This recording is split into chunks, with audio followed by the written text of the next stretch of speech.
Pemirsa Metro TV Lampung, Anda masih bersama kami dalam bedah tajuk Lampung Pos. Oke Mbak Cici, kita lanjutkan kembali pembahasan kita tadi tentang kabar baik datangnya vaksin, khususnya untuk Provinsi Lampung. Lantas apakah bantuan sosial itu masih dibutuhkan untuk memperbaiki perekonomian masyarakat? Tentu saja masih ya, karena vaksin memang sudah datang, tapi belum diaplikasikan karena masih menunggu uji klinis tahap ketiga yang masih ditunggu oleh BP POM. Jadi begitu uji klinis ketiga ini sudah dikeluarkan BP POM, maka vaksinasi segera dilaksanakan. Mudah-mudahan izin klinis ini bisa secepatnya ya. Dan vaksin ini memang memerlukan proses, jadi tidak serta-merta dan perlu evaluasi. Jadi bantuan tetap, karena setiap hari manusia harus makan, perekonomian harus tetap berjalan. Bantuan tetap harus ada sampai pandemi ini benar-benar kurvanya menurun. Baik. Karena sekarang ini belum menunjukkan penurunan, malah terus meningkat. Betul. Nah, sejauh ini apakah bantuan sosial itu diluncurkan dengan semestinya, dengan tepat sasaran? Harapannya seperti itu. Masyarakat yang terdampak akibat pandemi ini bertambah jumlahnya. Kalau dulu program ini untuk masyarakat miskin, jaring pengaman sosial ya. Sekarang begitu ada pandemi, makin banyak yang terdampak masyarakat Indonesia ya, termasuk di Lampung. Nah, bantuan ini segera harus digulirkan ke sasarannya. Jangan sampai kita melihat ada keluarga yang sama sekali tidak makan gitu ya. Betul, tentunya ini miris sekali ya di tengah pandemi seperti ini, ternyata ada yang masih tidak tepat sasaran. Tentunya ini menjadi salah satu koreksi bagi pemerintah. Inilah pendataan harus tepat ya. Jadi lingkungan, baik itu misalnya dari RT, dari lingkungan keluarganya, itu harus mendata detail mana masyarakat yang memang benar-benar membutuhkan bantuan ini supaya tepat sasaran dan masyarakat bisa sama-sama hidup dan menikmati kehidupan ini. Oke Mbak Cici, namun dalam data sebelum-sebelumnya nih, kita temukan adanya laporan, ternyata bantuan sosial ini ditemukan kualitasnya itu rendah. Ada juga yang dilakukan adanya pemangkasan. Nah, kira-kira itu permasalahannya ada di mana Mbak Cici? Seperti kata pepatah, ada gula, ada semut. Ada bantuan dengan nilai yang tidak sedikit, ada juga oknum yang bermain untuk diri sendiri ya, mengayakan diri sendiri.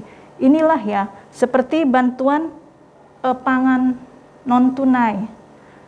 Itu banyak kasus ya, ternyata barang yang diberikan tidak sesuai spek.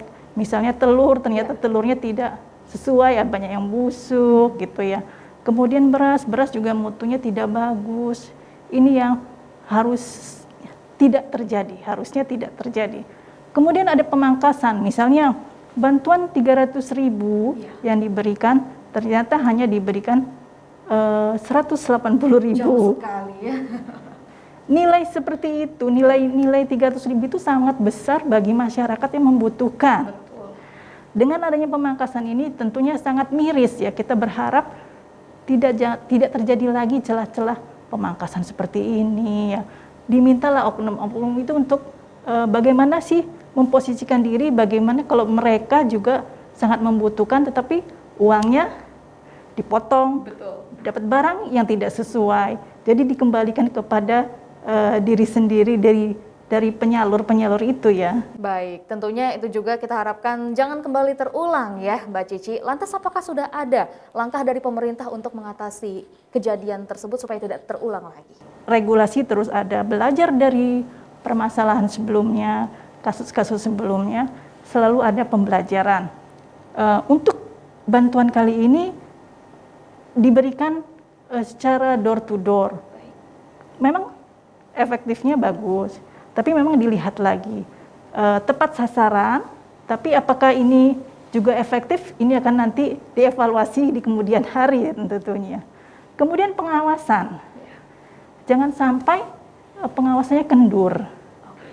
Kita harus tetap sama-sama mengawasi, tidak hanya aparat tapi juga masyarakat.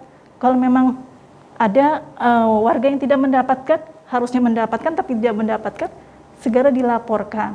Jadi memang benar-benar semua merasakan. Kemudian kalau jumlah bantuannya tidak sesuai, juga harus dilaporkan.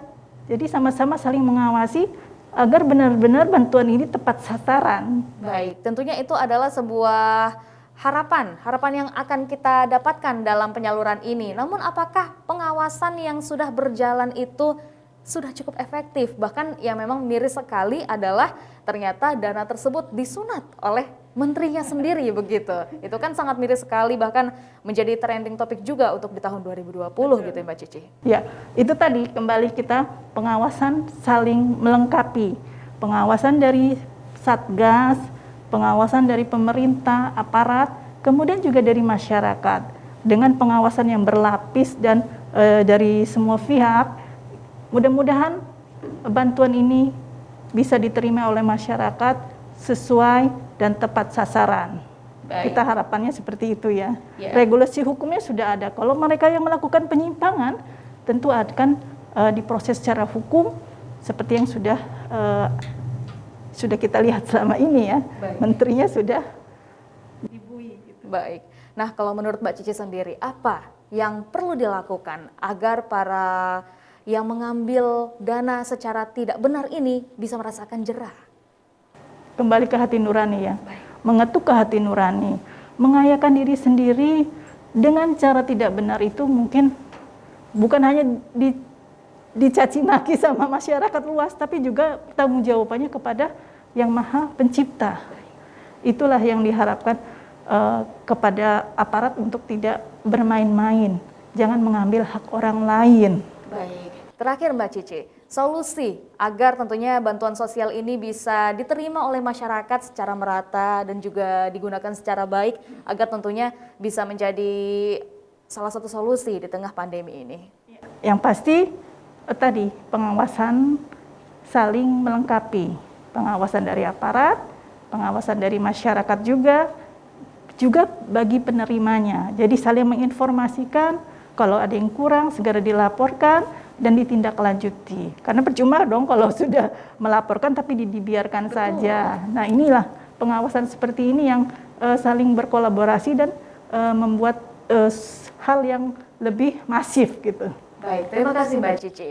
Baik pemirsa Metro TV Lampung, demikian pembahasan kita dalam bedah tajuk Lampung Pos kali ini. Namun jangan kemana-mana, karena setelah ini kita juga akan membahas trending topik apa saja yang diangkat di 3 multi-platform Lampung Pos Group lainnya. Mulai dari lampos.co, lampumpos.id dan juga Sai Radio 100 FM. Tetaplah bersama kami.